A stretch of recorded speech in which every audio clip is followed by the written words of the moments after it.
Welcome to another exciting webinar here today at CameraPro. We've got a very interesting one today. We're doing a bit of underwater photography with Colin Baker from Canon Australia, which we'll introduce shortly. Obviously, just a few house rules before we get underway. I've got my lovely team here, Lachlan, my tech guy, and I've got Louise, my lovely moderator. So any questions you shoot through, feel free to ask as much questions as you like. Obviously, we'll be doing that through Louise, so we can stop and answer some questions with Cole. So please feel free. Obviously, follow us on CameraPro AU, and we'll get Cole's deets up as well soon, so you can give him a follow. But yes, thank you for joining us, and please feel free to ask as many questions as you like. I'll introduce now the star of the show, Colin Baker. Thanks for joining us, Cole. Thanks for having me. Yeah, it's good to be back in the studio for a little bit. Yeah, during absolutely. These challenging times that we're facing, and being able to talk about some of the stuff that we love to do. So absolutely. Thanks for having me. Like good old days, hey? Exactly. Yeah, that's right. So just thought we'd cut right in, Cole, Sure. and start talking about your interest in underwater photography and photography, obviously in general. How long have you been doing the underwater stuff as opposed to your normal photography? Yeah, definitely. I think it's a tale of two stories there. So photography probably wasn't the first part to it. It was, those who know me know that I like to have a good chat and tell a good story. Yep. And photography became a part of being able to document those stories and show someone something that was tangible and to help them understand, you know, it's context to go with what you're trying to tell somebody. Yep. And so the old saying of a picture's worth 1,000 words is quite true. Yep. And yeah, I could put 1,000 words to every picture quite easily. Yep. And then of course, the whole above the water, I like to call it, as people say landscape above or portrait ground. or above ground photography. I guess that all started in the early days, like 6, 7, 8 years old in that vicinity. Little Canon film 35mm camera, pretty automatic. But yeah, it probably developed a little bit further than that, pardon the pun. Yeah, exactly. In high school, and having a school that had a dark room and film, and we were just sharing a joke before about the smell of fixer. That's it's right. not a serious thing. It was more of a, the dark room was pretty cool. And I think the thing that really appealed to me was when you drop the paper into the fixer and then all of a sudden you start swishing the dish around and like magic, this print starts to appear and you get to see kind of your result in the next 10 to 15 seconds and so it was almost like baking or something or cooking. There's like a time there where you pull it out and then wash it off and pin it up and it all happens. So that was kind of that was the click for me. It was probably the science behind it, and then that coupled with the storytelling, it was a good fit for me. So, the underwater piece. I guess through school you do a lot of sport. Swimming was a sport that I did a lot of. Regional championships and all that sort of stuff. So I love swimming. Not a bad swimmer. Not a bad swimmer. And then the other thing I really liked to do was I got into scuba diving pretty early. Yep. And just loved being under the water for periods of time. So became a bit of a free diver. We'd spend during swimming training getting in trouble all the time for swimming 50 metres underwater. Yep. From one end of the pool to the other end, and all of a sudden you start coupling that with what's out there in the ocean, because the pool's just tiles and painted lines. A little bit boring, maybe cool for the abstract, architectural type photography, but you jump in the ocean and all of a sudden there's a million things to see and do. Yep. And I think where the two coupled together was really about the fact that not everyone can go underwater. Some people can't due to fear, some can't medically do it. Others can't hold their breath that long, or lots of constraints. And so you can bring back photos that it's like going to the moon. Not everyone can go there, and so you're bringing back stuff that people haven't seen before. It's really fresh and unique perspectives of the world, and most importantly, it's all non-fiction. It's all there. So nothing's made up. No, that's right. And every time you go, I think they say that the whole world's been discovered, but under the water we know less than 10% about the ocean's floor, and so every time I jump in somewhere new, I'm quite excited by that. And even when I go places that I've been before, like HMAS Brisbane or something, for instance, I've been through every compartment of that ship. Every time I go, I feel like everything's grown and changed and there's more fish than before. So yeah, it's a different landscape every time. Yeah, that's great. Obviously, we'll get some photos up that you've taken personally as well, which will be cool to talk about. Yeah. But obviously, you've basically covered it, but what's inspired you to obviously go into the depths of underwater photography has been quite good. But let's talk about maybe a bit of the gear behind what it takes to do underwater photography, and let's maybe point it out for a beginner standpoint. What would you take for, let's say, a beginner? What's a travel size kit? What's something that can easily be accessed by even someone who's budding to do something like this? Yeah, for sure. There's a few pieces to that. So you kind of hit the nail on the head when you said travel. Underwater gear in general can be as little or as big as you want it to be. The bigger it is, the more expense there is to take it places, you know, freight on airlines and so forth. Yeah, absolutely. So there's got to be like a good, better, best solution, and depending on whether you're making money from it, if it's a commercial thing, or as to what gear you take. So I think if we delve back to the science part for a second, the big difference between shooting on land and below water is UV light. And so on land, you're dealing with some clouds maybe, some rain or fog, you know, so there's some atmospheric conditions. The same thing occurs underwater. You've got atmospheric conditions in the ocean, so there might be swell, there might be an area of high sediment. It can be cloudy like it is on land. Tide plays a big part of it. So there's a lot of factors determining what gear you're going to use to get the shot you want. So, but if we peel it right back, the most essential thing is to have a camera that can shoot raw. Right. So we were just talking about this before. You've got a JPEG, you know, out of camera is great for a happy snap. You know, it's out of camera, it's instant. You know, Wi-Fi it to your phone, throw it on social media, and that's all cool. But because UV light doesn't travel through water all that well, you know, the first 2 to 3 meters of depth is pretty cool. Yeah, so no hassles. Don't need to worry about lighting too much. If it's a nice sunny day, you're going to get some pretty nice results, and the colours are going to look pretty realistic. But the deeper you go, the more consideration you need to make. So yeah, there's just getting back to the gear kind of things. My kind of minimum kit is something like a G series, like what's sitting in front of you. And we've got one in the tank just here bobbing around. These are with the housing on. Yeah, these are a cost-effective way to get underwater with a camera to shoot raw. So that's a G1X Mark III, which is about $1,200 camera, which obviously come with a lens as well.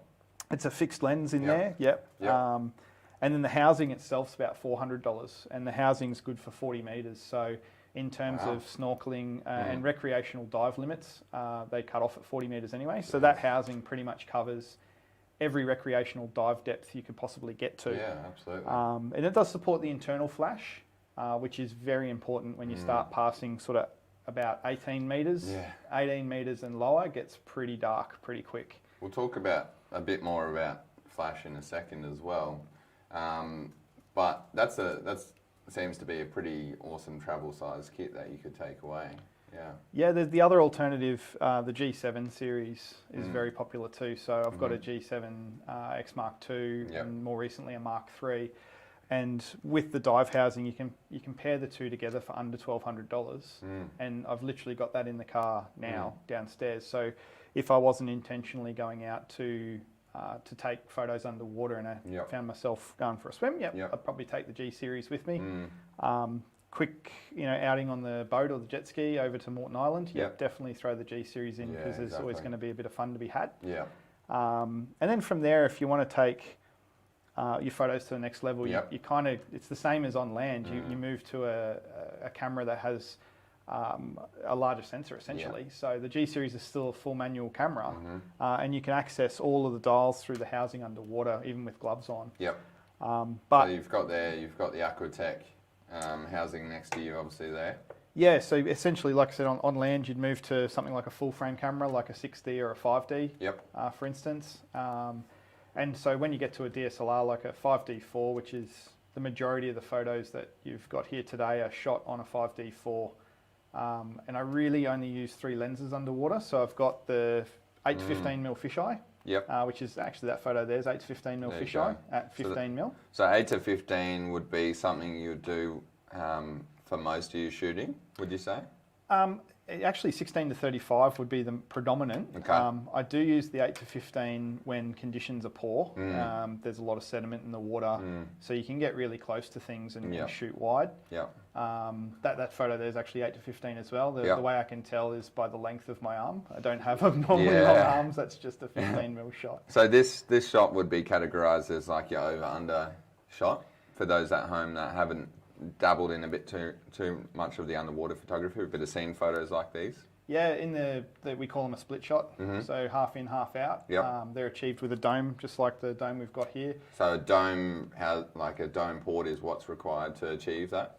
Yeah, to do a split, like, this one again is a split shot. That's with the 16 to 35 that time round. Yep. But you've got to get the dome half in, half out. In the ocean, it's quite difficult because of waves and swell. Yeah. So often you're in high-speed burst and you might take a series of 4 or 5 quick photos and then toss away 3 or 4 of them. Yeah. You'll be left with one that just works for you nicely. Do you do, with these over-unders, are they composite images or is it usually straight out of the camera? Or? No, every single one that's there is out of camera. Yeah. The way you can tell, and there's quite a lot of theory behind it, and you can get lost down a rabbit hole really quickly, but in essence, when you're doing a split shot, you actually can't focus below the water and above the water at the same time. Right. So even if you were shooting at f/22, maximum depth of field, you still will have one hemisphere slightly softer. Wow. So in this print here, you can see the boat's canopy and whatnot's a little bit soft, but underwater,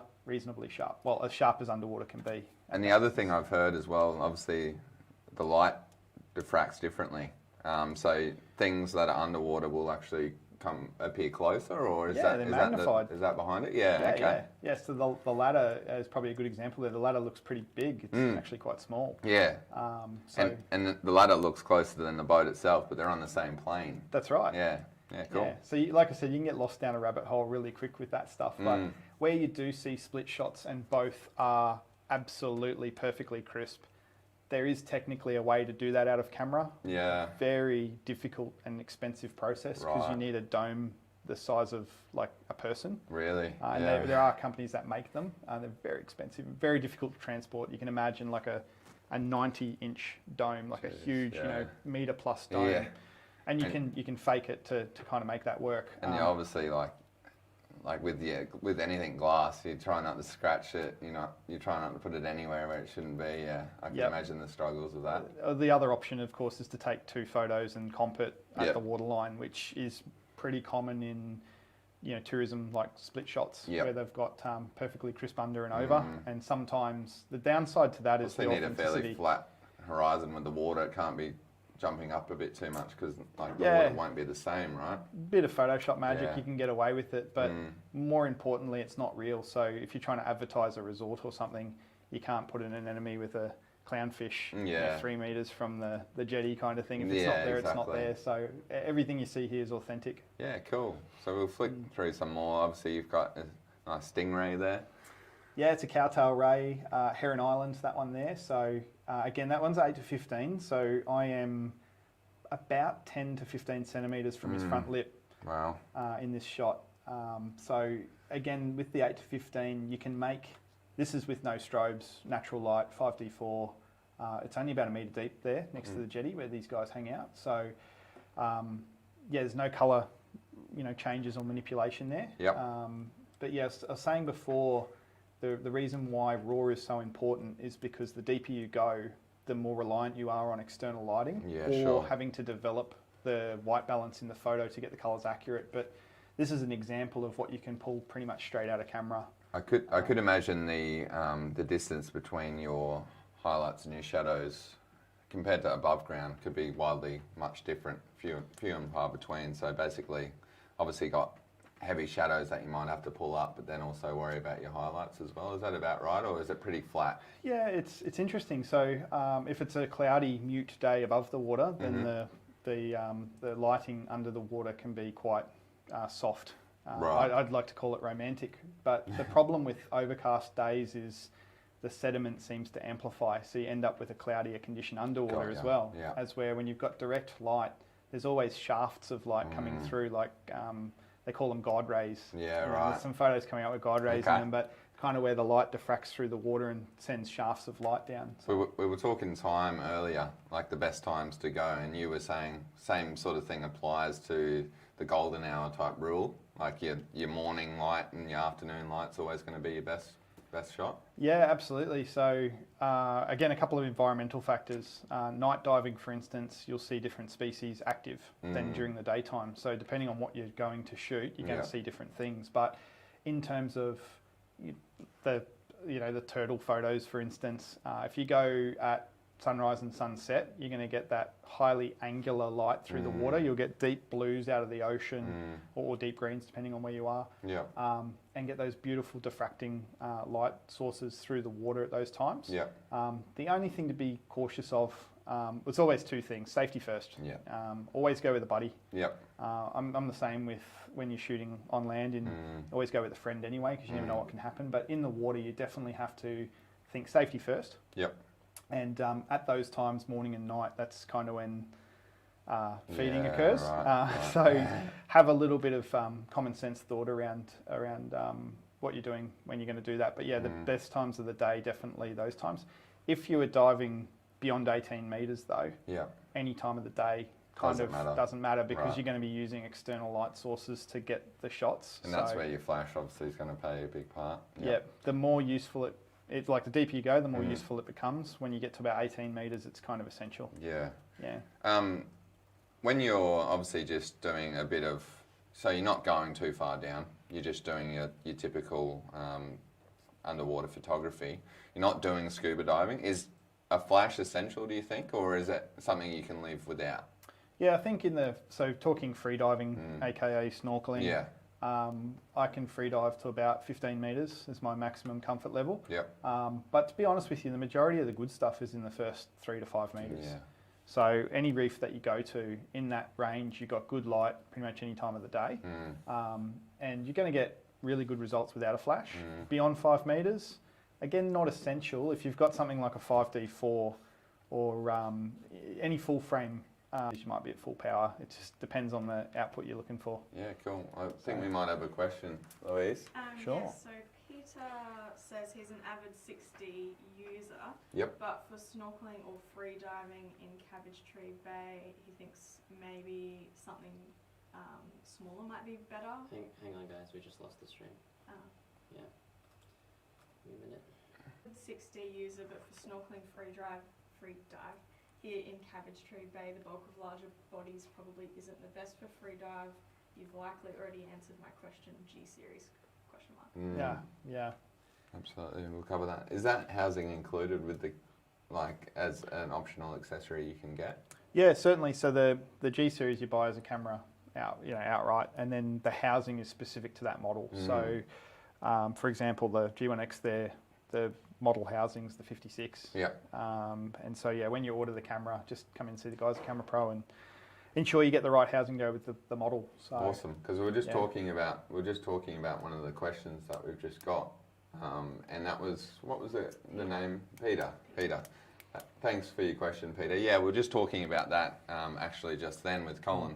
And Peter asked that he has a 6D, but he wants something a bit more light and portable for his free diving. We have covered it a little bit with the G series, and obviously you can get each housing for each specific model. And you have a G7 as well, don't you, Colin? Yeah, I think probably the easiest way to put it, and probably what Peter's looking for, is a solution based around comfort, size, price as well. So with the G series, I kind of look at it as being a bit of a gateway drug to underwater. It's, when I say cost effective, $1,200 for a G7 and an underwater housing is a really good entry point to give you raw capabilities in something that can fit in one hand. And importantly, like even most housings start at about that. Yeah, 1,200. That's right. Plus mark. Anyway. Yeah, like this Aquatech with a big dome like that is closer to $2,000. Exactly. And we haven't put a camera in it yet. Yeah, so that's right. To do one of these at sort of $1,200, and the only modification I made to mine is I put a long piece of structural rope and a carabiner on it. Yep. So the idea of that is, I mentioned, sorry, I just flicked water everywhere. I mentioned before, safety first. So in diving, you've always got to put yourself and your buddy first, not your camera. So I have that there. So if a something were to occur, I can have that around my wrist and clipped on, or I can move it to a BCD or another part of my wetsuit or weight belt or something, and have both hands free to deal with whatever we have to deal with and not lose the camera in the process. And the cool thing about like a housing like that's $400. So if everything went wrong and you bashed it against a reef and like the worst case scenario, you've wrecked a $400 piece of equipment. It's a bit like dropping a filter in a landscape workshop. Yeah, exactly. Or something. So it's not catastrophic. So something like that is good from a travel point of view, lightweight, small, tight spaces. You might be doing a wreck dive or something. You know, something like that is a lot easier to manage through that labyrinth of underwater obstacles. And then once you progress with that and you're getting some good results, next minute, you know, in your case, Peter, you got 6D. You might want to go to an Aquatech housing because you can use all your land-based lenses. Just got to get the right port to go on the front, and you've upgraded the next step. And the sky's the limit in terms of budget and size and capability. Yeah, for sure. And you yourself, Cole, you've run workshops as well on the G series, just on the G series alone, underwater. So that's something that you obviously feel is a very capable camera to do it. Yeah, definitely. I mean, the market out there, a lot of people have action cams to go underwater, and they're cool, but most of them only do JPEG.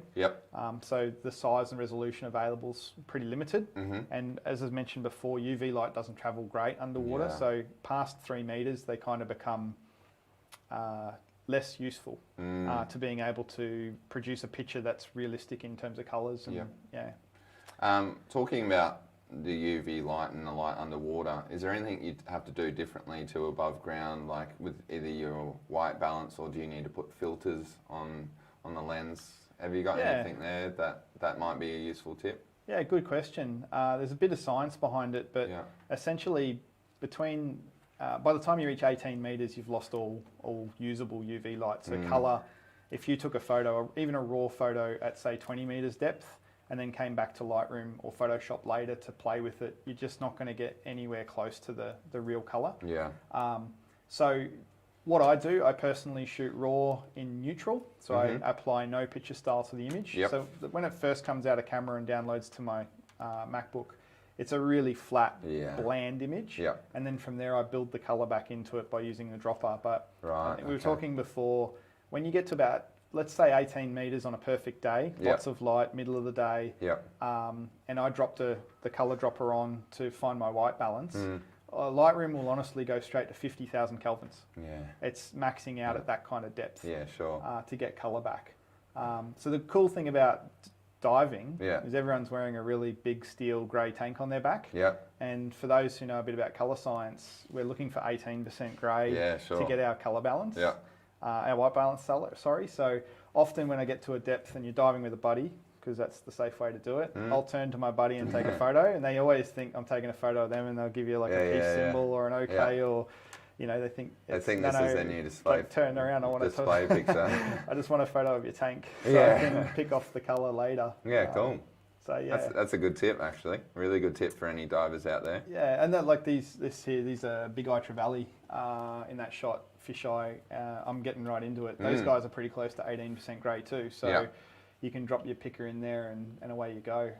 For anyone that hasn't shot with a fisheye, I started out thinking a lot of surf photography. Cool, I'll just take a fisheye. It'll be sweet. To realise that to take the photos properly, I'd have to be about maybe 20 centimetres away from a surfboard coming at me at about 40 k's an hour. So probably not the great idea, especially for surf photography, but you have to be quite close to get a fairly decent shot to fill the frame. That's right, The fisheyes work great. That's like funny when you're taking photos of fish. Exactly. The big eye trevallies, they're like, it's like swimming through a pack of underwater Labradors or something. They move out of the way, but they leave it to the last minute, so you can completely immerse yourself in their little school of fun. Yeah, great. So we'll keep those photos up and and talk about them as we go along. But we've got a turtle here with a beautiful. Is that obviously sunset or sunrise on that one? It's a bit hard to tell. I actually know the location of that photo is off the western side of Lady Elliot Island in the Great Barrier Reef, Southern Bunker Group. That's sunset. So Beautiful. It was about 4 o'clock in the afternoon during winter. Yep. And that's just, a green turtle coming up for a bit of air. But you can see the sun literally in there playing sort of key focus in that top left quadrant. And then our turtle's just having a bit of a breath. So a bit of fun. Beautiful, beautiful colours, obviously, but the fact that nothing is too dark, so you've recovered a fair bit of the underwater scene. Would this look quite different straight out of the camera, obviously? Yeah, out of camera, no doubt the sun will have peaked in terms of highlights. And then the background would have been fairly black. So yeah, a fair bit of shadow recovery and highlights back. So yeah, shadows up, highlights down. Saturation would have been touched slightly because I'm shooting neutral, so flat. Yep. And then from there it would have just been white balance, which would have been pretty standard, in the 5600 Kelvin area. So. For tips to those at home with firstly your composition is excellent in this photo, but are you using high-speed burst mode for most of your underwater stuff, or are you just taking the single shot? No, so there is another series of equipment I use, which is just beyond the Aquatech, another level up, which is a Nauticam housing. Probably should cover off on that. I didn't bring it in today because they're very large. A Nauticam housing, before you even put the camera and lens in, you've got your housing, your ports, your arms, your strobes, you're about $15,000 just in the setup there. And then by the time you put a 5D4 and like a 16 to 35 in, you add another $6,000 to that. Very quickly you're past $20,000 worth of equipment. But the cool thing about their product is they've got an optical viewfinder. And so literally it's a 45-degree viewfinder. I can put it to my mask. It's got a big rubber mount on it, and it's got its own diopter. So you can adjust the diopter for underwater with your mask on. And so it's like shooting on land. Wow. So I'm there with my head down at 45 degrees. And just working with the turtle to wait for the moment and pull the trigger. Epic. And we wanted to talk about this one we saw before we went live, and we were all quite fascinated with it. And obviously a few people have called you out saying that, this might not be one shot, this will be a composite image. Give us a bit of a detail into this image. Give us a bit of insight. I take that. When someone says that, like with this image particularly being a composite, I smile at that. I think it's cool that they've said that. And the reason why is it instantly tells me that they haven't done this before, or they haven't been to this depth to see a scene like this. And essentially all that's happening here is we're at a depth beyond 18 metres. So we've really lost all the natural light. And I'm just using a flash. So same as if you were to go out at, say, 6 o'clock this time of year to take a portrait photo of your friend in the park. If you just pop a little foreground flash, the background will get pretty dark, and your foreground will be nice. And you can tell by the way that the light and shadows fall on this turtle. I've used 2 strobes on 2 arms, one either side, and I'm right up in his face. That's a bit of a hero image for the turtle there. Yeah, got nicknamed the Godfather because he's kind of he's overseeing everything. It almost looks like he's taking a selfie there as well. But no, it's great how the fall off of light has actually helped, especially in this image as well, being so far below the water level that you've actually got a nice bit of background there as well, which is quite cool. Yeah, that's definitely a scuba diving image. I can recall that was on Lady Elliot Island also in 2018. And those 2 images are among the highest selling ones on Getty. So what I did is take a download to see what people liked from Getty, and that's how we came up with the photos to show today. So what my personal favourites are may not be what the public, like particularly. So for me, I mentioned right at the start, it's about telling a story, and the story for me might be stronger with some images than others. But yeah, these 2 there are pretty. That feels pretty huge, obviously. Pull off something like that. yeah. That's again, you can tell 1,000 words. But the whale side of things, I've got to have a huge shout out to Darren Dew, Canon Master. Who does the trips to Tonga each year. Friend of CameraPro as well, Darren. Friend of CameraPro. Amazing mentor in the underwater photography landscape as well. And he also works with a lady named Jasmine Carey. And together they run the whale tours to Tonga, and I was lucky enough to go on 3 tours with them over the last few years. And various people from around the world. And you know, to kind of hone in on what he says, it's always nice to see whales above the surface, but what are they doing below the surface? Yeah, like, exactly. What's going on down there? And so that's a side not many people get to see as well. Yeah, so I pulled that leaf out of his book, and I thought to myself when he said that, I'm like, yeah, you're right. I'd kind of never seen a whale underwater, you know, other than on TV. So, you know, let's go do it. And the reason why Tonga is so special is the water quality, the clarity, and the population size is huge. Yeah. And there's not that many people that do it. And they've got very stringent and strict regulations as to how many people in the water at a time and what you can do. So it's quite friendly. And so I had to do a selfie. Again, that's a fisheye. My arm is not 10 metres long. Yeah. This is just so people believe that's you taking the photos and you're absolutely that close to a whale. Yeah, it's about storytelling. So I've got daughters, both young still. And that, you know, you say, "I was swimming with whales today," they'd be like, "That's cool." Yeah. And it, you know, take it with a grain of salt. But you show them a photo and go, "Check this out." Yeah, like, exactly. Yeah, swimming with whales, they're like, "Wow, you know, can I do that?" Absolutely, you can. Now, when we're just talking about obviously travel destinations. Lady Elliott's obviously pretty big on your list. But if we were to talk about ultimate Australia specific locations, what have you got for us about maybe a top 3, top 5? Yeah. Maybe reel off some names. There's a lot going on around the world, definitely. During this COVID time, Queensland is open to Queenslanders, and it's good to see that everyone's out there travelling and having a good time. In terms of the underwater destinations, you got to hone in on. There's a couple of spots, but the Southern Bunker Group of the Great Barrier Reef is the best of the Barrier Reef. Sorry to Far North Queensland, but the Southern Bunker Groups, that's Heron Island, Musgrave Island and Lady Elliot Island. The reason why a lot of my photos revolve around Lady Elliot is it's a place that you can play and stay, so you can spend a week there quite happily. Heron's the other place that has accommodation. Musgrave is a camping experience or a day trip. So yeah, between Heron and Lady Elliot, do have a fondness for Lady Elliot, mainly because they're full encompassing, as in they're a forestry through to underwater eco resort. The birds are as important as the fish in that sense. And again, around Queensland, we're really lucky. We've got rainforest to reef, and we've also got outback. So we've kind of got every landscape possible within Australia, within Queensland. So that's kind of the key area. If I was diving around southeast Queensland, so in Brisbane more specifically, it's really hard to go past Flinders Reef, which is off the top tip of Moreton Island. Flinders, you can see it from Cape Moreton up on the lighthouse. So everyone who's fall driving and been to Moreton Island, you can look out and there's kind of a couple of rocks sticking out of the ocean. They look really close. It's not, this 2 miles or 2 kilometres away. You certainly can't swim to it.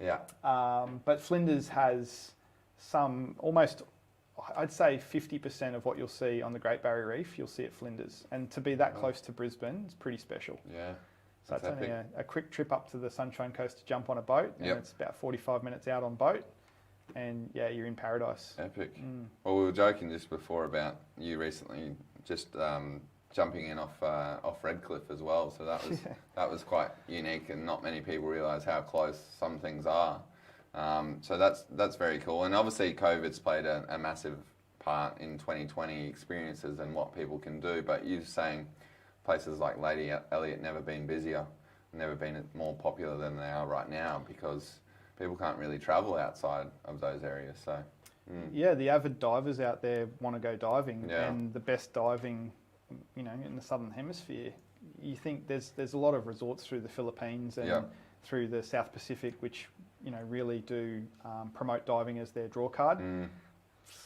Sorry to those resorts, but the Southern Bunker Group in Queensland is, for me, it's better. It's easier. It's not international. You don't have to carry. You still carry all that gear, but you don't have the expense because you can drive to sort of Harvey Bay and jump on a little plane across to the island. And to carry a Nauticam kit across the world could be hundreds of dollars in freight. So stay local. We've got it all here. And then for a non-underwater side of things, it's pretty hard to go past the Daintree, and then outback Queensland. I'm talking outback, like Birdsville, not underwater related, but really, really cool places Epic to go. Places. Someone that's gone out in those parts as well, especially outback and Birdsville and a few other places. absolutely epic places to visit. Now, just quickly wanted to obviously talk about travel still and keep it close to travel. Where are some places maybe that you want to go that you haven't gone yet? Is there anywhere that you haven't gone yet that you really got on that bucket list? I don't want to be that I've been everywhere, man. Have been a lot of places, but for me, it's now about revisiting with my family. So we've done over 1,000 workshops in the last 10 years. Yeah, wow. And they've been across Australia. Yep. And a few favourite places that are non-underwater destinations. It's hard to say anything other than Kakadu. Yeah. Kakadu is an extraordinary cultural and land connection experience. Yep. You don't have to be into birding or Indigenous culture. Kakadu just, I don't know, I think it speaks to everyone. You sit on a rock up there and watch the sunset and it all just filters in. So, yeah, wow. But yeah, for me now it's about taking the kids there. Yeah, and absolutely. And other people, it's always nice sharing to see in their experience more so than yours all the time. Yeah. And when you do these workshops, there's always someone that hasn't been there, and that's why they're on that workshop to go there. Yeah, cool. And so it's nice to see their faces and their connection to what they've seen. You might have seen a certain location 5 times, but you haven't seen it today. Yeah, exactly. You know, so yeah, that's cool, and I'm sure their eyes light up, and you get to experience that. So that's part of the cool thing about it, right? You watch someone develop an image in front of you. It's like a kid on Christmas morning ripping open a package. You know, the wow, the big eyes, just the emotions, and that's always nice to see. So yeah, that's very cool. Thanks for listing some of your travel destinations. The other thing that I've put down here is getting into underwater photography. Do you think it's best to start or practice in a pool and get yourself comfortable with the gear on, or actually go out there and maybe book a tour or a trip, or someone who is a bit more experienced? What do you think is the best way to get into it? Yeah, definitely. I guess first thing is swim. Obviously, there are people who can't swim. Yep. We've got to learn to swim first. Yep. We've got to be confident swimmers. It's hard to go past the pool. You kind of start in the pool, and the reason for that is not only to prove to yourself the competency of being able to swim confidently and safely, but then couple that with something like a G-series in the pool and just start doing some underwater macro around tiles and lines and things, and just get comfortable.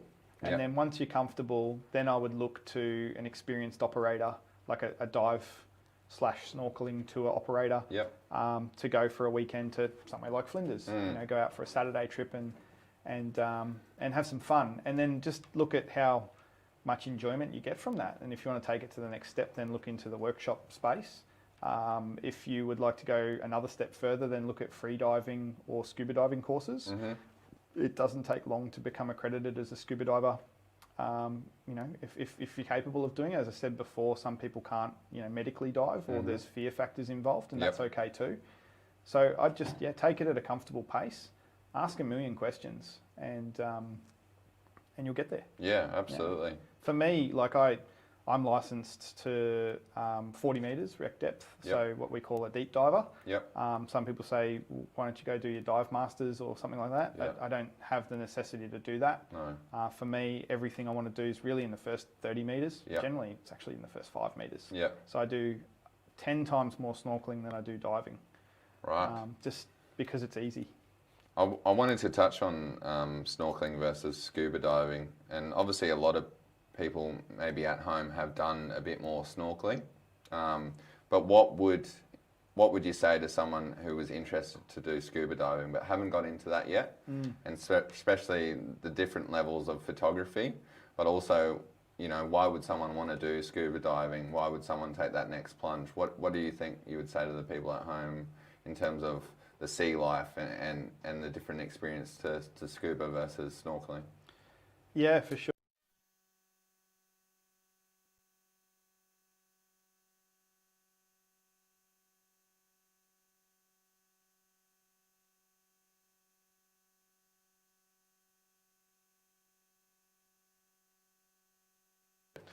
Awesome. So, sorry, just to get back into that last question, Cole, and the audio cut out for a minute, so sorry there, guys. But we're just talking about scuba diving versus snorkeling, and why would someone want to take the next level and go into scuba diving? Because there's a lot of trips out there. I've been to Bali, Vanuatu. They'll give you the option, snorkeling versus scuba diving. Do you think, it's worth taking that next step into doing a lot of scuba diving, or do you think, if you're a bit unsure, stick to snorkeling? What would you say to someone out there that wants to take that next level? Yeah, pretty straightforward. I think snorkeling's kind of where it's at to start with, and then it's going to be your curiosity that drives the next step. Right. So comfort, safety, curiosity is kind of step 3 in the process. You're going to be snorkeling around and you might see, that turtle at the surface, and then next minute it's off down there. Yeah. You're thinking it'd be kind of cool to see what he's doing down there, and that's where the curiosity thing takes you. So from a scuba diving specific point of view, you can go to a dive shop and do what they call a DSD, which is Discover Scuba Dive. Yeah. It means you don't have to go through days of training to get a license, and they'll take you for accompanied, as in you holding the dive master's hand, just to like a moderate 10-metre depth, with a pool session first, of course. Yeah, sure. And to just try it out. And so from there, again, you've got to be comfortable, enjoy yourself, see things that drive your curiosity, and then the next steps will be obvious from there. There's obviously a big difference in the photography side of things as well with your snorkeling versus scuba diving. There's going to be shots you can't get just from snorkeling, right? There's obviously, and some of the photos that you've shown already, that wouldn't have been possible unless you dive to a decent depth. Yeah, so you got kind of the levels of difficulty go. Snorkeling's probably the easiest. Then followed by scuba diving is the second step in that process. The third and most difficult process would be free diving. So free diving, for those at home, is diving to essentially scuba diver depths without air. So you're taking one breath and getting down there and back in one go. And there's actually not an easy thing. No, there's world champions out there that can do hundreds of meters, and my hat's off to them. That is an incredible feat of their biology and their mental state to be able to do that. I want to see them take a their dive housing with your camera down there as well. Yeah, I kind of laugh if you went with a free diving champion and you're like down to 15 meters to check out this turtle, and you're like, in your mind you're overcoming the pressures and everything that's going on, and then trying to take a photo and then come back to the surface, and they're kind of chilling out at 15 meters going, what's the hold up? What's going on? Yeah, exactly. Come on. So, I think definitely snorkeling, scuba diving, and scuba diving comes in multiple levels, like 20, 30, 40 metre licenses. All the good stuff. As I said before, most of it's actually in the first 5 metres. So, scuba diving unlocks through your curiosity, and then doing a free diving course last of all is probably, that's the pinnacle for me, to be able to free dive with the camera. Therefore, you're not travelling with all the gear. There's no cost involved, really, to free diving. I own everything anyway. And you just jump in off the boat when curiosity gets the better of me. Yeah, for sure. Awesome. I think we might have another question. Yeah, we've had a couple. Give me some. So earlier we had some comments, a lot of people saying, I want to go to Tonga. It's a bucket list, which is cool. And then for Wales, absolutely, I would say. Yeah, and then Nicholas asks, more on the side of images, has Getty been the best place to sell and distribute images for you, Colin? Yeah, cool. So that question there was from Nick, was that right? Nicholas. Is Nicholas? Thanks for the question, Nicholas. But he asked, is Getty the best way to distribute your images or show your images? What do you find when you've taken some great shots and you think this is a cracker, can't keep it to yourself? What do you do there? Yeah, a couple of things. So if you're out having fun, for fun purposes, and you've got images that are left over, yes, certainly put them onto an image library to sell to have supplementary income. Getty's by far the biggest image library there is in the world. So it's getting the most searches. That's definitely a good thing. Okay. But also understand the separation between that and something that you've been potentially commercially asked to shoot. So you don't submit the commercial job images to Getty. That's for that purpose. So it's only the leftovers. Are you talking like client work or something like that? If you're commissioned to go to a location to do something, then that's what you're being paid to do. Then that's what you should do ethically. And then another trip that you might have, in your own time, then that's where you put your stock library stuff. Or in my case, a lot of the photos I've taken in the last couple of years have been with the kids. Yep. They're in my library. Yeah, that's right. Not in a stock library or for sale. They're pictures hanging on the walls at my house. Yeah, great. Awesome. Yeah, another question as well. Larry says, I scuba dive and I really enjoy underwater photography. I'm thinking about the EOS R5 for a hybrid camera. I need dependable video. Yep. What do you think? Good. Larry's asked one of the questions I was actually going to ask Colin a bit later on, but glad he brought it up. Yeah. Larry wants to know, very interested in the new EOS R5. As we all are. Yeah, as we all are here. He wants dependable video. What would you say to Larry? And let's just assume that Larry doesn't. Has Larry got ask Larry if he's got a current EOS camera, and then we can maybe talk a bit about that. But I'll just get Cole to cover. Have you shot with the R5 underwater yet? Have you done any video with it? And what would you recommend? Obviously out there. If not that, what have you got for us? It's a wide question, but very broad question. We'll use the 8 to 15 to answer that. No, it's really, to answer your question, there's knowingly right now there's only one manufacturer of an R5 housing, which is Nauticam. No, I haven't used their housing. Yes, I have used the R5 underwater in what I would call a lunchbox MacGyver solution, just to test capabilities. So optically speaking, I wasn't looking through an optical dome or anything at the time. But yeah, sorry, going back to the camera itself, absolutely the camera I'm getting myself. There's a lot of back orders on it at the moment. It's very popular. It's hard to get a hold of. Hugely. And as you can imagine, the customer orders come first, so I'm still waiting for my personal unit. But the R5 is the camera I'm taking underwater, and the reason why I'm doing that is because not so much for the 8K video, but the 4K video and the codecs that it comes in C-Log. The 120 frames per second is probably not something that I would use that often underwater, but 60p, absolutely. 60p, 4K, kind of an industry standard, and in C-Log. So again, bringing the color, so everything we talked about with raw photos, same goes for video, except with video we can't use a strobe. We can use an LED constant light, but imagine you're in a sediment-filled water space, you put 2 lights on, all you're going to do is light up. It's going to look like snow falling. So it's probably more important than ever to have a camera that can do proper raw video output, 422 C-Log, in a usable frame rate and a usable resolution. So that's why I say 4K 60p. So the R5 and R6 would both be ideal for that situation. But when you mention hybrid, that's exactly the reason why I've picked the R5 over the R6, is because you can flick a button and next minute you've got 45 meg stills. I mean, the stills would be incredible, obviously, with the R5 as well. So if you do your macro stuff underwater, if you would plan to print any images, that would be the ideal solution, right? Yeah, and the croppability too. 45 meg is a lot of data. It's over 7,000 pixels long edge, so you're not so reliant on your lens choice at that point. You can crop in. Not that I would do that often, but it does give you that flexibility.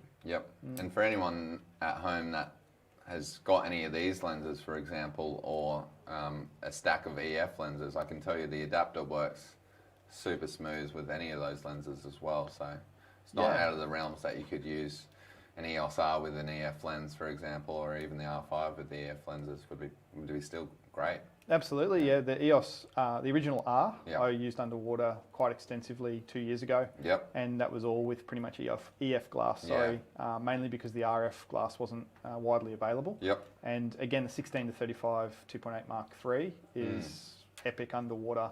When it comes to these things, really the back base housing remains the same, whether it be Aquatech, Nauticam, so forth.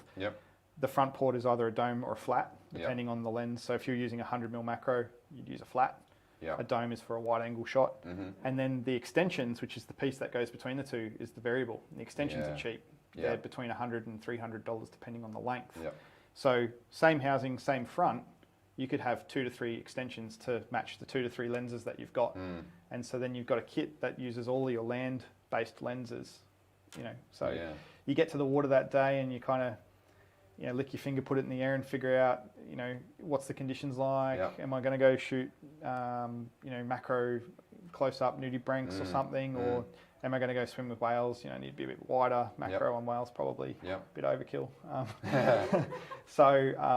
You make those decisions and you screw on them. That's right. Yeah. Although some of those photos are there, that selfie shot before, I mentioned it's a 15mm fisheye lens. I'm like 1.5 meters from the whale. That is exceptionally close. It's not a small whale, it's a big one. No, that's right. We might even talk about maybe a bit more of your macro stuff, because I'm sure there's some avid macro shooters out there as well that would like to know a bit more about getting the best out of their macro results. So we might even flick through some of these images.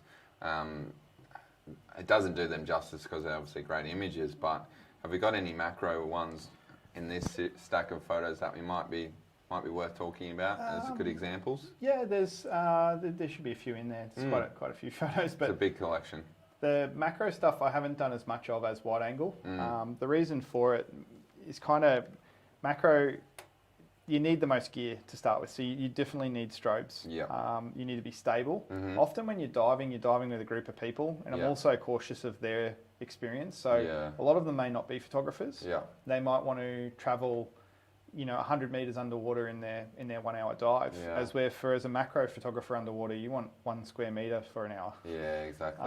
So for me, you're camping down there for you kind of are. And then you've got a couple of things to worry about. If it's a particularly surgy day where you're being rocked on the boat quite heavily, chances are it's going to be that level of surge under the water. And when you're macroing stuff, you're this close, to a rock. You very easily create a lot of damage. A lot of my photos are wide, and that's about perspective. The reason why you bring out macro is if you've got some form of organism or a Christmas tree worm or something of delicate beauty that you just don't even see with your eye. Yeah, that's right. Not going to get it with a wide lens, no matter how close you go. No.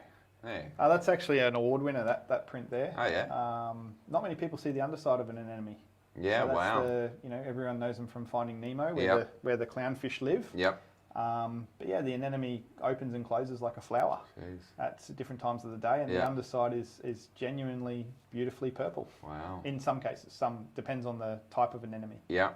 Like roses, you can get them in various colours. Tell us a bit about this photo and how hard it was to get this shot. Obviously, you swim down to, what kind of depth are we looking at here? That was a scuba diving shot. That's at Heron Island.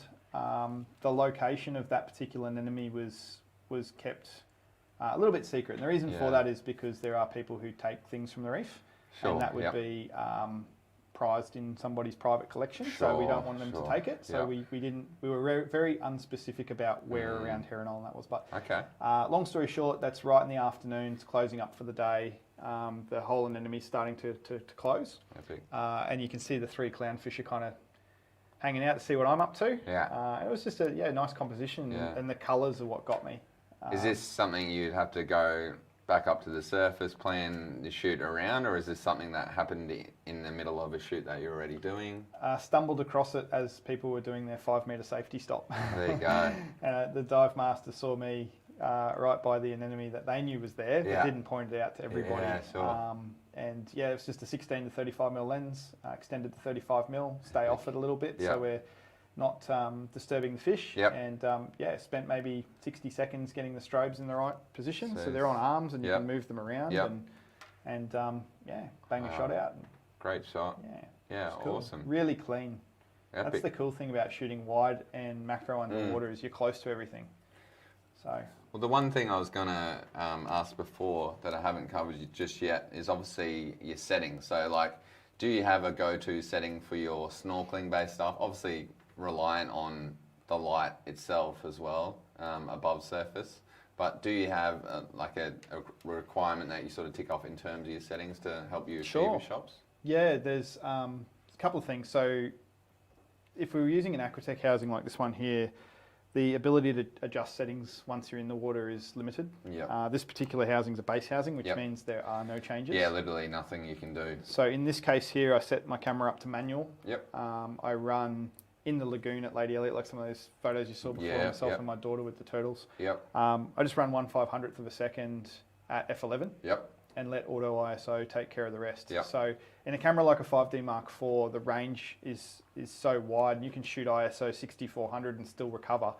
You know, middle of the day, 1/500th f11, it was averaging out at about 320, 400 ISO, which is totally cool. That's just natively clean. So the reason for such a fast shutter speed, again, you might come across a black tip reef shark or something, it's a bit skittish, you know, 1/500 is going to get that nice and solid.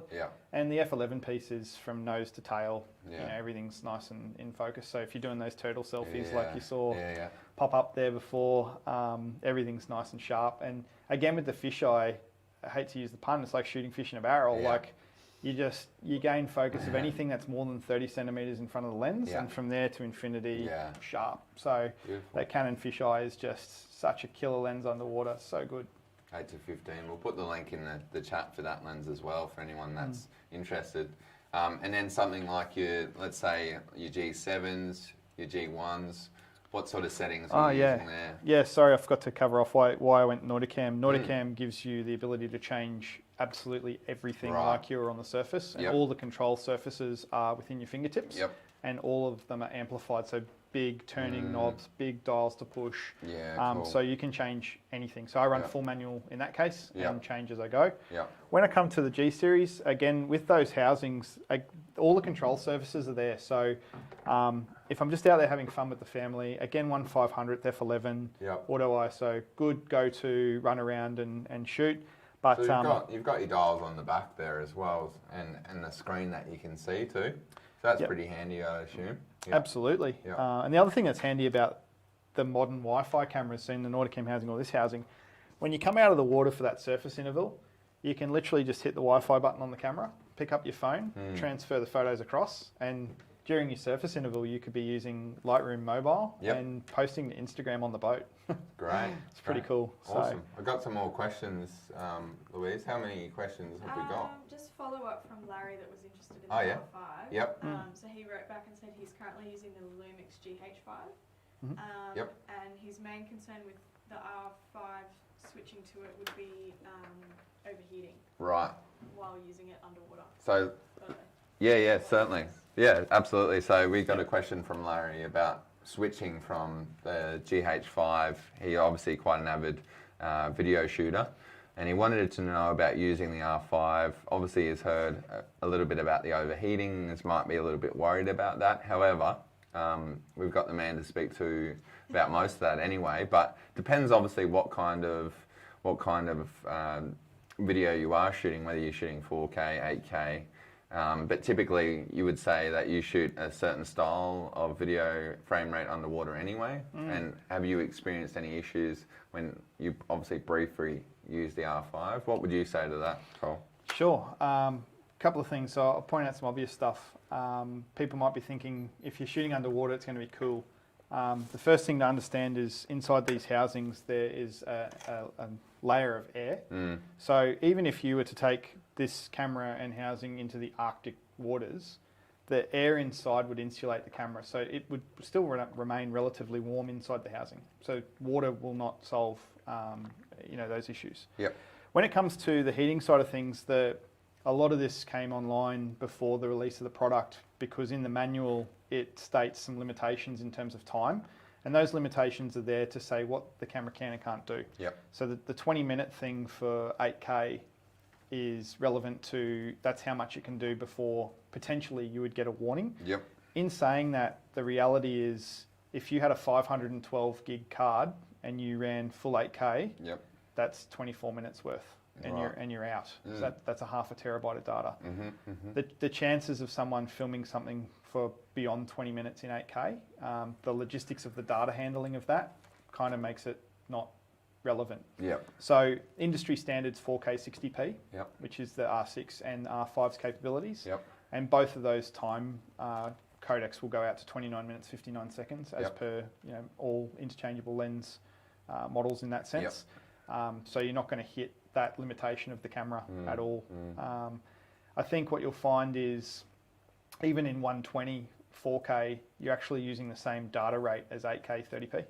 So again, if you were to run the high-speed 4K, you're talking about 24 minutes of theoretical time code on the card, which at 120p is actually less than 7 minutes. Yeah. And you've filled a half a terabyte. So again, 7 minutes, not even getting close to that limitation in terms of the time limit. So yeah, cool. No, that's really good info to cover, and obviously a few people might have that question as well. So if anyone wants to know a bit more about that, then obviously we can answer best we can.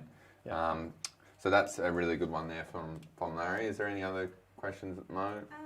There was a comment from Marianne Yeah. Purdy.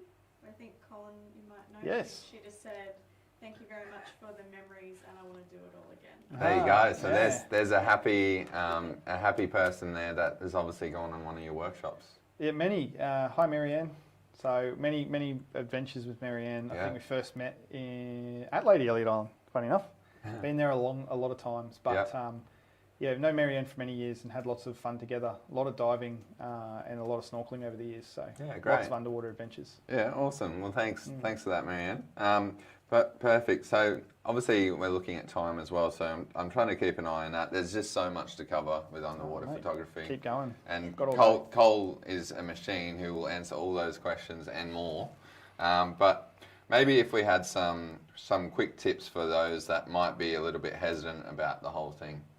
Have you experienced customers or workshop attendees that might have been scared of sharks or just underwater in general, and you sort of coddled them into going in? Like, what would you say to those people? Yeah, I think it's something in your mind. So in terms of the mental breaks of swimming, so I understand some people don't like the water at all. I know good friends of mine would just never get in the pool, even if you can touch the bottom and stand up, and that's cool. Some people scared of spiders, snakes, that sort of thing too. Absolutely. So it's no hassles. In terms of sharks, you got to remember that, like birds, there's tens of thousands of species of that type of animal. And in terms of sharks, there are, they can all bite because they've obviously got mouths, but some don't have sharp teeth, some don't have big mouths, so there's really only 2 or 3 species that are quite commonly in the news, and there's been quite a bit of that lately. And but I guess there's got to be a respect there and understanding that we're in their environment. Exactly. And you go back to the fundamentals of safety, which is dive with friends or snorkel with friends. Never go in the water alone. Yep. You would not jump into a feeding frenzy, for instance, if you saw bait fish and sharks. You wouldn't jump in there with a camera. That would be, high risk. But at the same time, you've got to have a respect that it's their environment. When you're scuba diving, like this shot here is actually a grey nurse shark. Yeah. So they're commonly known as being, I wouldn't say friendly. They don't come over for a pat, but I was going to say harmless to a degree, but obviously anything that big, that strong. However, they're very placid type sharks, aren't they? They are. They're a cousin to the tiger sharks, so they are similar features. They look quite, sharky. Menacing. Yeah. So people go, "Whoa, it's a grey nurse." Yeah. And that was a gestating female, so she was quite larger to the rear in the nicest way possible. Yep.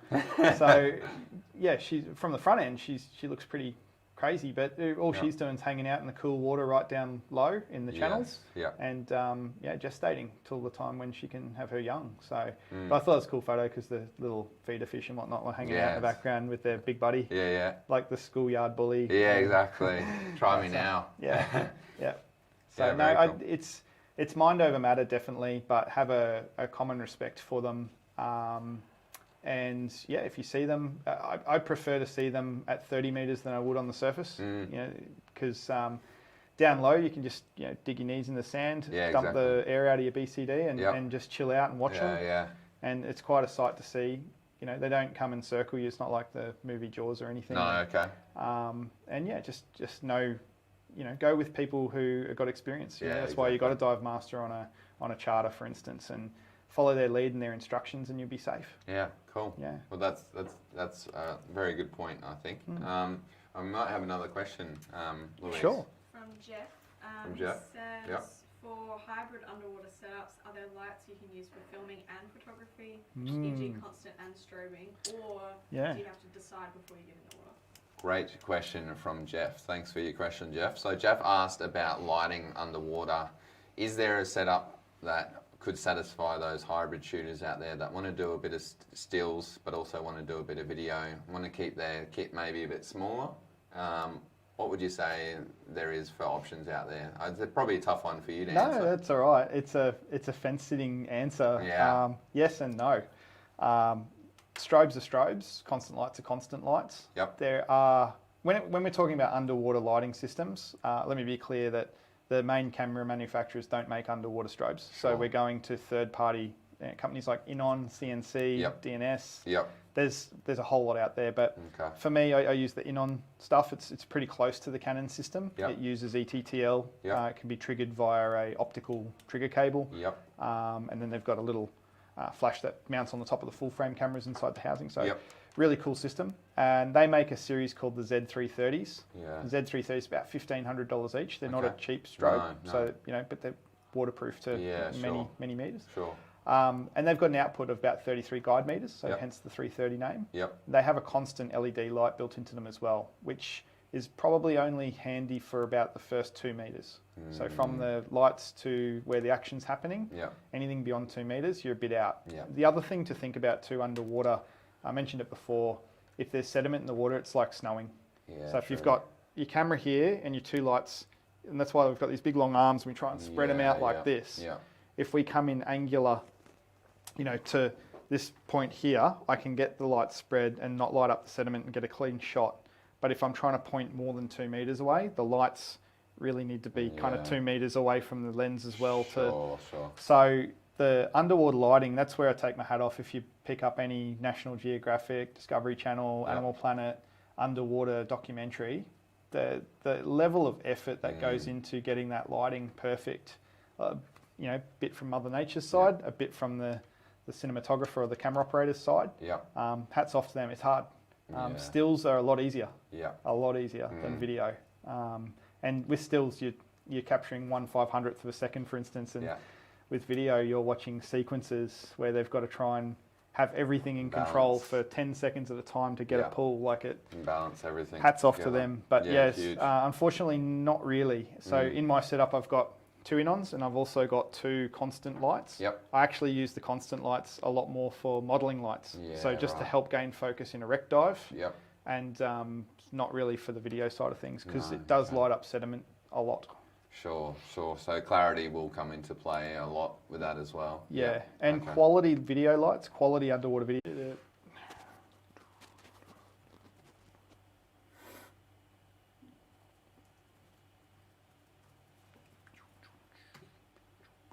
Cool. We might be back. Sorry about that, guys. We just had a bit of a cutout of the stream. For any of those have waited patiently, thank you for that. And obviously that is the ability when going live. Things don't always happen to plan, so thanks for standing by.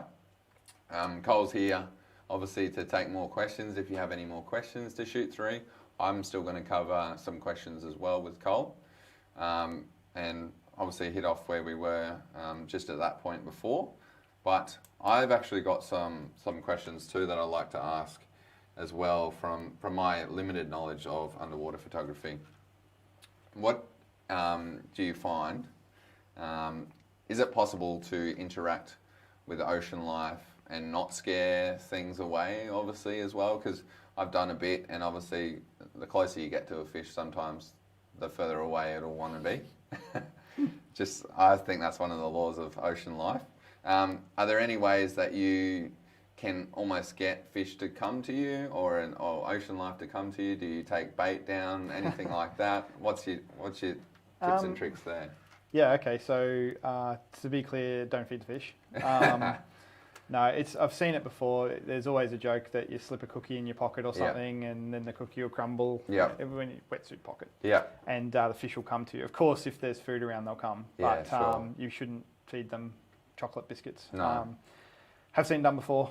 Don't recommend it. Yeah. But realistically, that's where free diving is why I rate it so highly, is because there's no bubbles escaping your body.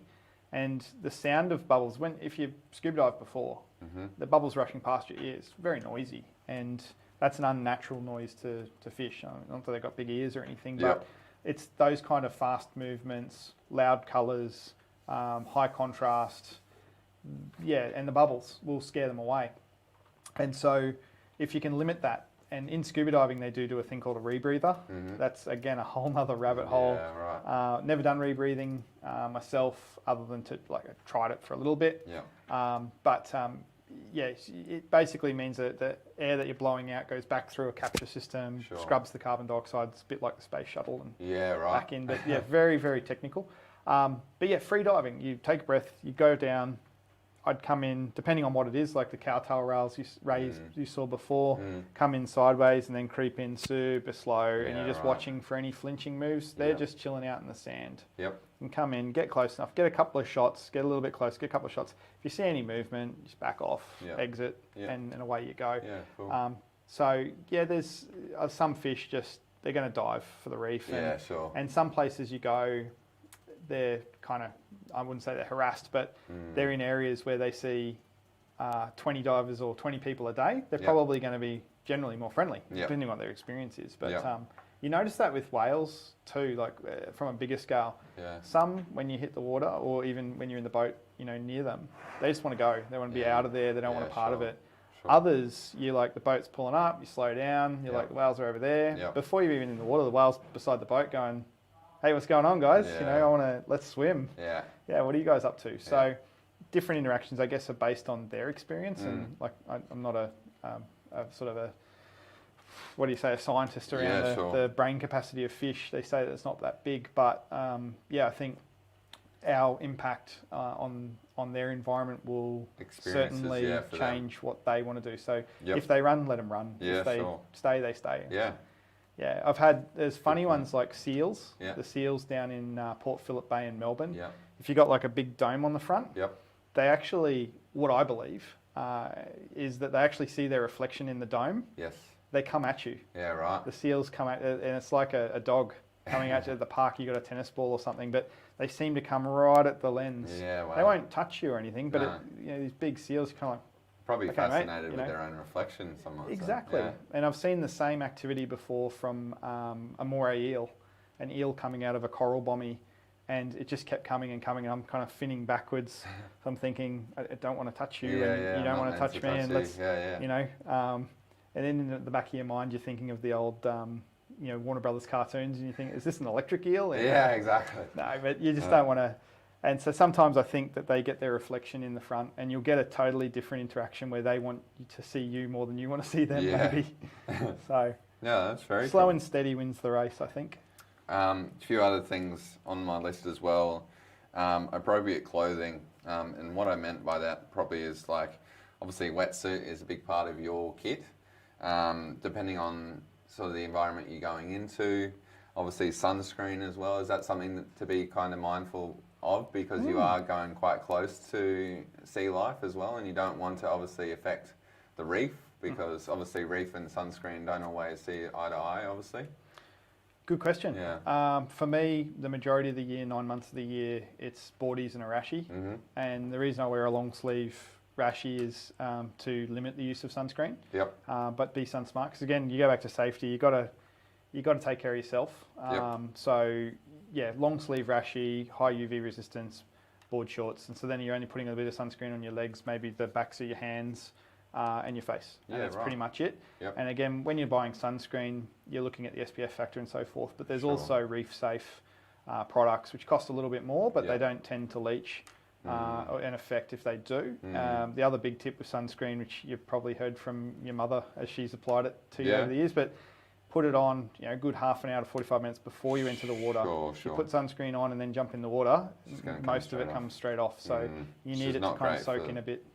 For sea life as well. But then, wetsuits, again, depending on season as to how thick and how deep you're going as to how thick. But remember, with wetsuits, the thicker it is, the more buoyant it is, the more weight you need to carry getting off the boat. And that's a comfort level thing. So I know, myself, I feel the cold like other people, but I've been underwater before where the person next to me is like literally shivering heavily, and I'm thinking it's not that bad. No. It's probably because, and they've got the same size suit on as me. It's just they've got a different feeling and reaction to the water. So it's do what's comfortable. Yes, certainly. And definitely thicker suits in winter, thinner suits or no suits towards summer. Yep, and if you're freezing, obviously that's going to hamper your experience a little bit as well, and how long you can stay underwater and enjoy it. So yeah, well, remember the body, the way it works is you get cold, you shiver. Shiver makes you warm, so there's nothing you can stop that, and that's a good thing. But when you shiver and you're like that in your scuba diving, for instance, you're going to consume more air, so you're going to have less time under the surface. Yeah, that's really good.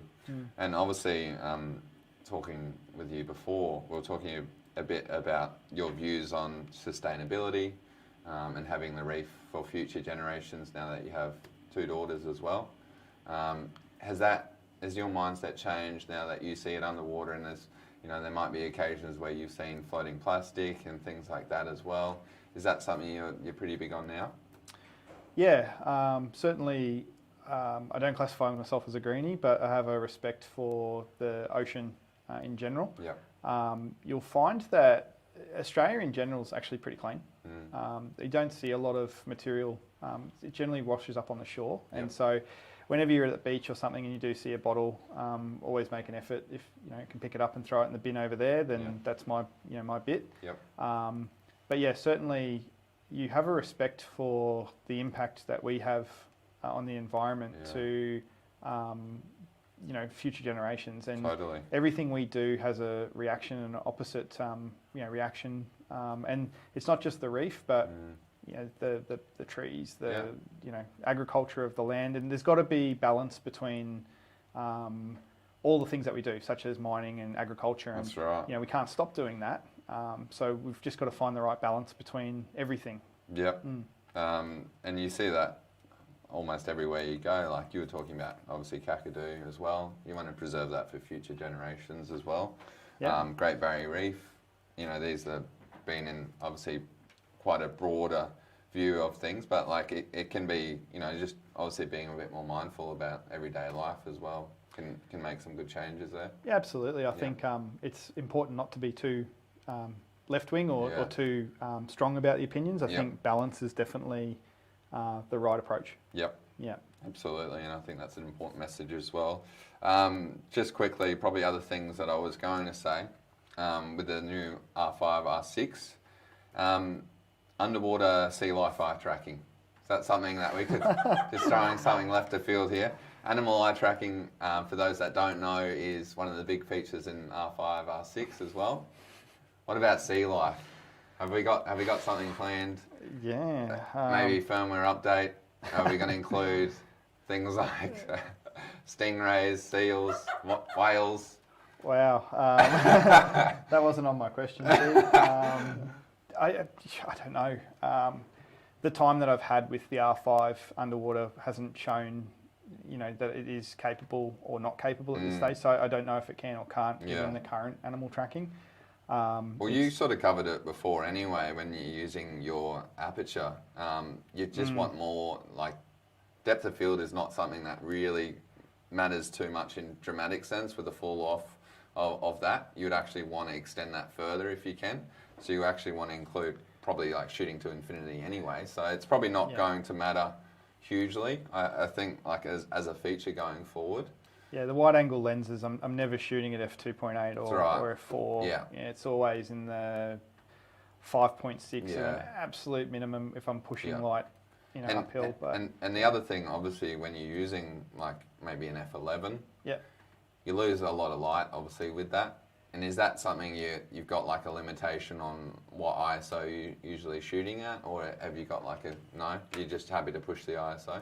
Yeah, in the camera, in the red menus on the Canon system, you can limit the maximum ISO. Yeah. So usually for me, the 5D4, I'll set it to 6400. Yep. And then of course, if we go outside of that zone, things will flash on the screen. But even 6400, 1500, F11, 4 o'clock in the afternoon underwater is still doable quite easily. So not so much an issue. And then of course, if I was in the Nauticam housing, I can slow things down to, if I've got the strobes on, you might be shooting at like a 60th of a second. Remember, the strobes are firing at plus 8,000th of a second. So the strobe is freezing the action. There was a shot there earlier of the inside of a bommy with lots of glassfish everywhere. Yep. Those glassfish are like mice running around everywhere, all over the place. Yep. And so a shot like that, to get the light at that depth, it was only like 1/60th of a second. It's actually the strobe ceasing That's the movement. freezing the So motion. yeah, you still got that. I'm still using a wide range of settings, but Yep. again, those settings change. Just like a landscape photographer, if you've got a tripod and infinite Yeah. time, you can run a long exposure. Yep. You can do a long exposure underwater too if you're Yeah, willing to sink a tripod down there with some weights, and it has been done before. Yeah, wow. And obviously with above ground photography, and you put yourself in an environment, you learn something a little bit new about photography or things that you might have done differently. Is that the same for underwater, you feel? Yeah, a good grasp of the general, I hate to use the term of rules of photography because rules are made to be broken, but a general good grasp of photography will service you well underwater because all the rules, I hate to use the word rules. Don't like rules. Rules are good, broken, but the same commonality of your general knowledge on land is adaptable underwater. Sure. The main thing to remember is the environment down there is as susceptible to change as the atmosphere. Yep. There's a photo of those glassfish from before. Oh, cool. So that's the Ongala, which is just off of Ayr, up in far north Queensland. Yep. 30 metres depth, roughly, from memory. Sunk in 1911, funnily enough. But that's all little tiny glassfish hanging around the bow of what's left of the Ongala. That's epic. Which was only found after World War II. There you go. So it sunk and it was undiscovered for 30, 40 years. How far off land is that, would you say? That's a Google question, but it was a solid 40-minute boat ride. Yeah, so, wow. fair way out. Not close, yeah. Yeah, they only found it by accident when they were sweeping for mines after World War II. Sure. And it came up on a map, this 130-metre long kind of thing that shouldn't have been there. Yeah. And they're kind of like, someone scratched their head and said, that's about the same size as a ship. Yeah, exactly. You know, so they went out and, they found it that way. So it was only discovered in the 50s. Wow. Yeah. And then, and that would be at a depth of what, 30 metres, you say? Yeah, it was 30. I'm not like trying to remember if it was 30 to the sand or 30 to the ship, but it's 30 solid metres down, so it's pretty dark. Epic, yeah. So that obviously flash is critical at that sort of depth anyway, yeah. Yeah, I haven't got any photos of that dive without a flash. It wouldn't be that appealing. No, You'd have some tonal blues and some black silhouettes of things. It wouldn't have worked. Yeah, cool. It, so. Have we got any more questions, Louise? Not at the moment, just lots of people saying you've covered lots. Oh, good. Happy to listen. Great, awesome. Well, we might begin to sign off there if Colin doesn't mind. Obviously, he wants to keep going all day, but just before we let you go, how do we keep track of your future expeditions? Any maybe workshops you've got upcoming? Obviously, COVID's affected that a little bit, but what would you do? What would you say to those at home that want to follow your journey or want to get on board for future workshops? Yeah, I think if you're following the Canon socials, the social medias for Canon Australia, Instagram, Facebook, majority of those two. Yep. And anytime we do workshops, and they're always advertised through those means, we do a fair bit of work with CameraPro. Of course, we do a lot of workshops with CameraPro, so following CameraPro's socials as well is an important thing. Yep. And if you just want to see pretty pictures, I put a lot on Instagram, just under @Colin Baker. Yep. So that's just Colin Baker. They're kind of the stuff that my adventures. Yep. There's not a lot of I don't put family photos and things in there too much. Sure. It's more about the places that I go and the things that I see.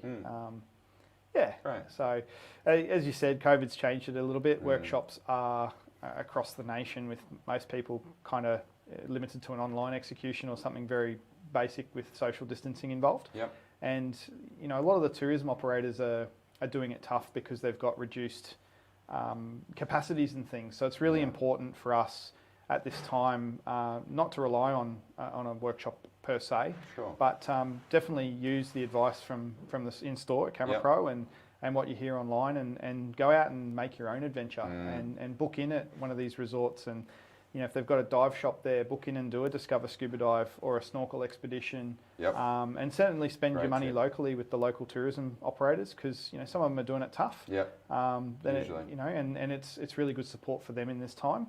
And it gets you out with your camera and gets you active in the community, and I think that's really important at this time. So I think that's a great message. Obviously, a bit support your obviously local and if there are any smaller shops out there that as well, I'm sure they'd love to see you. But yeah, I think that's a huge one. And obviously when you you research possible destinations, have you got any tips there? Like if there's somewhere you want to go or somewhere that you're thinking of, what would you do there? Yeah, I'm thinking back to the early days of the Canon workshops, and Yep. we were constantly looking for the right solutions, and often we found the right solutions were with the people at those Sure. locations and Yep. their willingness to work with us, Yep. and that was showing us a care for their patrons as well. Yep. So for me, it's all about having a good time. Sure. If you can't have a good time, there's no point in doing it. Yep. It's not just a job, it's a whole lot of fun. Yep. And so, yeah, I just look at simple things like Yeah. good accommodation, is there good meals, is there a chance to relax and put your feet up a little bit? So, for me, like looking at Southern Bunker Group there, Musgrave is a great underwater experience, but there's no accommodation there. There's no kind of, there's a boat that goes out once a day. Yep. It's a good day trip. It's a beautiful day trip, but it's, if I'm going to spend a week somewhere, it's going to be on, like a Lady Elliot, for instance, good accommodation, great food, excellent dive shot. And I mean, the water speaks for itself. So absolutely. Yeah, those are the things I'm looking at. And yeah, just if you can't have a good time, there's no point in doing it. So you want to tick off those comfort boxes first. Yeah, cool. Awesome. Well, we might leave it there if we've got no other questions, but obviously, Cole, we very much thank you for joining us today. You're a wealth of insight and I think a wealth of knowledge. So if we have any more questions for Cole, please feel free to shoot them through at a later time, even if you just shoot them through to myself, Jackson at camerapro.com.au. I'll hopefully be able to be in touch with Cole as well, and he can hopefully answer any specific questions you may have as well. So thanks for joining us today. It's been an absolute pleasure to speak to Cole. Cole, just might give you a quick elbow bump in the spirit of things at the moment. If you have any other questions or want to follow any webinars or workshops we have upcoming, hopefully we plan to do some workshops with Canon maybe in the not too distant future, which would be fantastic. But feel free just to follow us on Instagram or shoot us a message, and obviously the lovely Louise will get back to you. Okay, thanks for joining us today, and go out and start shooting and explore a bit of Queensland or your state as well. There's never been a better time to get into underwater photography as well. Awesome. Thanks, guys. Thanks for joining us. Bye from the team. See you, Cole.